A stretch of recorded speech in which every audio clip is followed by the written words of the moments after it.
नमस्कार दोस्तों, मैं हाजिर हूं झारखंड के 24 जिलों की चुनिंदा बड़ी खबरों के साथ। जानिए आज की तमाम बड़ी खबरें जो आपके लिए जानना बेहद जरूरी है।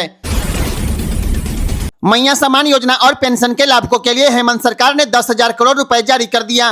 24 जिलों के मैया योजना के लाभुकों के लिए 80 अरब 71 करोड़ 95 लाख 60 हजार रुपए, जबकि सर्वजन पेंशन के लाभुकों के लिए 21 अरब 91 करोड़ 68 लाख 42 हजार रुपए जारी कर दिया गया। आपको बता दें, जारी की गई यह राशि दिसंबर तक का है।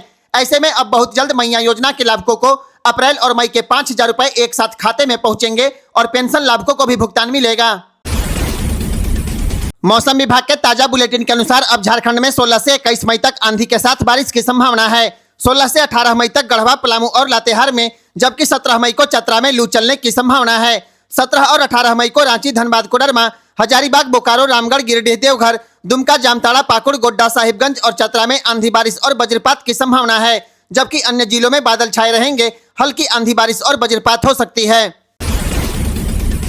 5 या 6 जून तक झारखंड में मानसून के आने की संभावना है। पिछले साल की तुलना में इस बार 12 दिन पहले मानसून दस्तक दे सकता है, क्योंकि 26 मई तक मानसून के केरल में पहुंचने की उम्मीद है।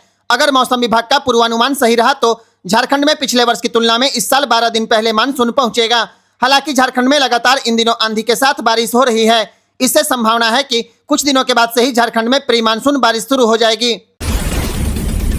डीजल पेट्रोल की किल्लत से झारखंड में गढ़वा के एक मास्टर साहेब अपने घोड़े चेतक पर सवार होकर जनगणना करने निकल गए। मोबाइल स्क्रीन पर आई कार्ड लगाकर घोड़े पर बैठे मास्टर साहेब गढ़वा जिले के धुरके प्रखंड के हैं। मैं मुन्ना प्रसाद गुप्ता उत्क्रमित उच्च विद्यालय टाटीदिरी के शिक्षक हूँ।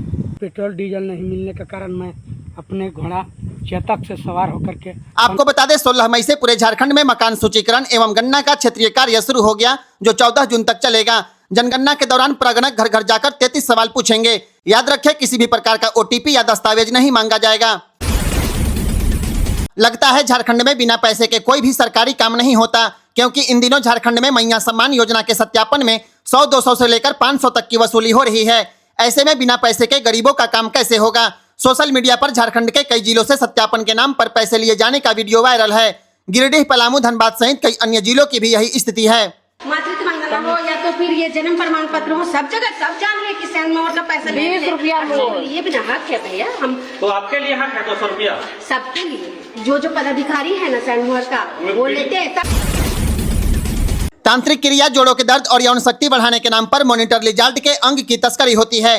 इस मामले में रांची के एक भाजपा नेता के जेल जाने से मॉनिटर लिजार्ड यानी छिपकली की प्रजाति चर्चा में है। दरअसल इसके गुप्तांग की तस्करी होती है। इसके गुप्तांग को काटकर उसे सुखा देते हैं, जो दिखने में प्रार्थना करते हुए हाथ जैसा लगता है, जिसे हत्था जोड़ी नामक दुर्लभ पौधे की जड़ बताकर तांत्रिक क्रियाओं के लिए बेचा जाता है। आपने सांडा तेल का नाम सुना होगा। इसके शरीर के चर्बी से निकलता है, जिसे जोड़ों के दर्द और यौन शक्ति बढ़ाने के भ्रामक दावों के साथ बेचा जाता है। वैज्ञानिकों के अनुसार इसका जहर इंसानों के लिए जानलेवा नहीं होता, हालांकि इसके काटने से संक्रमण का खतरा जरूर रहता है। गढ़वा के किसान थोड़ा सावधान हो जाइए, क्योंकि इस साल गढ़वा में 25 से 30% कम बारिश होगी, क्योंकि इस साल वैज्ञानिकों ने मानसून कमजोर रहने और औसत से कम वर्षा होने की संभावना जताई है। ऐसे में इस साल कृषि विभाग की ओर से कम पानी में होने वाली फसलों को प्रमोट किया जा रहा है। आपको बता दें, गढ़वा जिले में हमेशा 1 या 2 साल अच्छी बारिश के बाद अगले 2 साल सूखे की स्थिति बनती रही है। इसको देखते हुए इस वर्ष वैज्ञानिकों ने किसानों को कम पानी वाली फसल लगाने की सलाह दी है। कृषि विभाग के अनुसार कम पानी में होने वाली फसलों की जानकारी कमेंट बॉक्स में। शुक्रवार को गढ़वा, पलामू और लातेहार में तेज आंधी और वज्रपात ने जमकर तबाही मचाई और 5 लोगों की मौत हो गई और 12 लोग घायल हो गए। इसके पहले भी बुधवार को गढ़वा और पलामू में तेज आंधी के चलते 3 लोगों की मौत हो चुकी है। गढ़वा के जूटी गांव में हुई पहली घटना में शुक्रवार को वज्रपात से एक किशोरी की जान चली गई और 4 लोग घायल हो गए। बिशुनपुरा में हुई दूसरी घटना में तेज आंधी में घर के मलबे में दबकर एक नाबालिग की जान चली गई।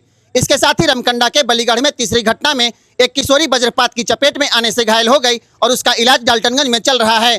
पलामू जिले के नावा बाजार में वज्रपात से एक महिला की मौत हो गई और 3 छात्राएं घायल हो गई। लातेहार जिले की बात करें तो 3 अलग अलग घटनाओं में वज्रपात से 2 लोगों की मौत हो गई और 4 लोग घायल हो गए। पलामू में एसपी ने 14 थाना प्रभारी और डीसी ने निम्न वर्गीय लिपिक का तबादला कर दिया। पुलिस विभाग में सौरभ चौबे छतरपुर, लालजी चैनपुर, अनिल विद्यार्थी पाटन, दीपक कुमार सिंह पाकी, प्रदीप शर्मा पिपरा, तंजीलुल मन्नान मनोवर हैदरनगर, प्रदीप कुमार सतबरवा और नीरज कुमार नौडिहा बाजार के थाना प्रभारी बनाए गए। इसके साथ ही अफजल अंसारी को सदर थाना भेजा गया। इसके अलावे रूपा बाखला छतरपुर, मुन्नी कुमारी हुसैनाबाद और पार्वती कुमारी को टाउन महिला थाना प्रभारी बनाया गया। इसके अलावा सब इंस्पेक्टर राजू कुमार गुप्ता को देवरी और सुशील उरांव को नवगढ़ा ओपी प्रभारी बनाया गया। झारखंड में सरकारी निर्माण कार्यों में इस्तेमाल होने वाला बालू या अन्य लघु खनिज अब चालान से ही मिलेगा, क्योंकि झारखंड लघु खनिज समनुदान नियमावली 2004 को संशोधित करके यह प्रावधान कर दिया गया। नई नियमावली के तहत अब बाजार में जो बालू का दर है उसी दर पर सरकारी निर्माण करने वाले ठेकेदार को भी लेना होगा। पहले सरकारी निर्माण के लिए ठेकेदार केवल रॉयल्टी का दुगना भुगतान करते थे और कहीं से भी बालू लेते थे, लेकिन अब बालू घाटों का संचालन खान विभाग कर रहा है। इसके बाद विभाग द्वारा अब नियमावली में संशोधन कर दिया गया। अब राज्य में बिना चालान के बालू या पत्थर पर न्यूनतम 5 लाख रुपए का जुर्माना लगेगा और बिना चालान के बालू को अवैध करार दिया जाएगा। अब भवन निर्माण हो या सड़क निर्माण, कहीं भी बालू या अन्य लघु खनिज का इस्तेमाल किया जा सकेगा और बालू घाटों के डीलर से ही ठेकेदार को लघु खनिज लेना होगा। झारखंड के वोटर लोग ध्यान दें, एसआईआर की प्रक्रिया 20 जून से शुरू होगी और 7 अक्टूबर को अंतिम मतदाता सूची का प्रकाशन किया जाएगा। 29 जुलाई तक बीएलओ घर घर जाएंगे। 23 मई को राज्य के सभी मतदान केंद्रों पर अनमैप्ड मतदाताओं की सूची प्रकाशित की जाएगी। इसमें संबंधित बीएलओ के नाम और मोबाइल नंबर भी अंकित होंगे, जिससे कि मतदाता अपनी मैपिंग के लिए सीधे बीएलओ से संपर्क कर सकें। राज्य में अनमैप्ड मतदाताओं की सूची की प्रति बीएलओ को भी दी जाएगी। आपको बता दें, अनमैप्ड मतदाता वे हैं जिनका नाम मतदाता सूची में तो दर्ज है, लेकिन उनका सत्यापन या मैपिंग संबंधित बीएलओ के साथ पूरी तरह नहीं हो पाया, यानी निर्वाचन आयोग के रिकॉर्ड में उनका मतदान केंद्र और निवास संबंधी विवरण पूरी तरह अपडेट नहीं है। झारखंड में अब पासपोर्ट बनवाना आसान हो गया। अब पासपोर्ट कार्यालय मोबाइल वैन लेकर आपके घर आएगा और आवेदन प्रक्रिया पूरा करेगा। ऐसे में अब पासपोर्ट बनवाने के लिए रांची या जमशेदपुर जाना नहीं पड़ेगा। मोबाइल वैन सेवा से छात्र, नौकरी पेशा, मजदूर और विदेश जाने वालों को राहत मिलेगी। नई व्यवस्था के तहत कम से कम 50 ऐसे लोगों का समूह होना जरूरी है जिनका पासपोर्ट बनाया जाना है। इस सुविधा के लिए किसी प्रकार का अतिरिक्त शुल्क नहीं लिया जाएगा। आवेदकों को सिर्फ सामान्य पासपोर्ट शुल्क देना होगा। आवेदन प्रक्रिया पूरी होने के बाद पासपोर्ट तैयार होगा और डाक के माध्यम से सीधे आवेदक के घर पहुंचेगा। ग्राम सभा के फैसले के बाद अब शादियों में डीजे नहीं बजेगा, इस पर प्रतिबंध लगा दिया गया। इसके बदले अब पाइका नाच होगा। ढोल और नगाड़ों पर बाराती नाचेंगे और शादी की रस्में पूरी होगी। इस फरमान का उल्लंघन करने पर 5000 रुपए का जुर्माना देना होगा। दरअसल झारखंड के खुट्टी की ग्राम सभा ने बढ़ती फिजूल खर्ची के बाद यह बड़ा फैसला लिया है। इस फैसले के बाद खुट्टी जिले के कई गाँव में शादी ब्याह में डीजे बजना बंद हो गया। ग्राम सभा का मानना है कि डीजे के चलते लड़ाई झगड़ा और छेड़छाड़ की घटनाएं होती थी, लेकिन अब डीजे बंद होने से संस्कृति बचेगी।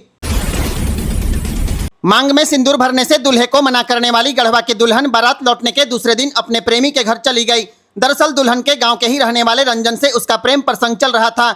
इसी बीच लड़की के घर वालों ने जोबरैया में उसकी शादी तय कर दी। 2 दिन पहले लड़की के घर रमुना में बारात आई, जयमाला हुआ और मंडप में शादी शुरू हो गई। लेकिन सिंदूर दान के समय दुल्हन ने मांग में सिंदूर भरने से दूल्हे को मना कर दिया और फिर अंत में बिना दुल्हन के ही बारात वापस लौट गई। केंद्र की मोदी सरकार ने किसानों को बड़ा तोहफा दिया है। अब धान बेचने पर किसानों को न्यूनतम 2441 रुपए प्रति क्विंटल मिलेगा। राज्य सरकारें अगर अपनी ओर से बोनस देगी तो यह राशि और बढ़ जाएगी। दरअसल बुधवार को मोदी कैबिनेट ने धान का एमएसपी 72 रुपया प्रति क्विंटल बढ़ा दिया है। इसके साथ ही 14 तरह की खरीफ फसलों का एमएसपी बढ़ाया गया। अन्य फसलों पर बढ़ाए गए एमएसपी की दर कमेंट बॉक्स में। अवैध कार्यों में छापेमारी करने वाले गढ़वा एसडीएम संजय पांडे शनिवार की रात अचानक मंडल कारा पहुंच गए। पुलिस बल और गढ़वा एसडीपीओ नीरज कुमार को साथ लेकर उन्होंने जेल में छापेमारी कर दी। हालांकि घंटों की गई इस छापेमारी में कोई भी आपत्तिजनक सामान नहीं मिला। आपको बता दें, जब लोग सावित्री पूजा की छुट्टी मना रहे थे तब गढ़वा एसडीएम संजय पांडे शनिवार की सुबह से लेकर शाम तक नकली मिठाई, अवैध बालू और अवैध डीजल पेट्रोल के खिलाफ घूम घूम कर छापेमारी करते रहे। तूफान में हवा के साथ 50 फीट उड़कर खेत में गिरने वाले नन्हे मियां की जान बच गई, लेकिन एक हाथ और पैर टूट गया। बुधवार को उत्तर प्रदेश के बरेली में आए तूफान में नन्हे मियां के उड़ने का वीडियो सोशल मीडिया पर वायरल हुआ था। अस्पताल से लौटने के बाद उन्होंने बताया, ऊपर वाले का करिश्मा है कि आज जिंदा बच गया। आपको बता दें, उत्तर प्रदेश में बुधवार को आई तेज आंधी तूफान और बारिश में अब तक 94 लोगों की मौत हो चुकी है।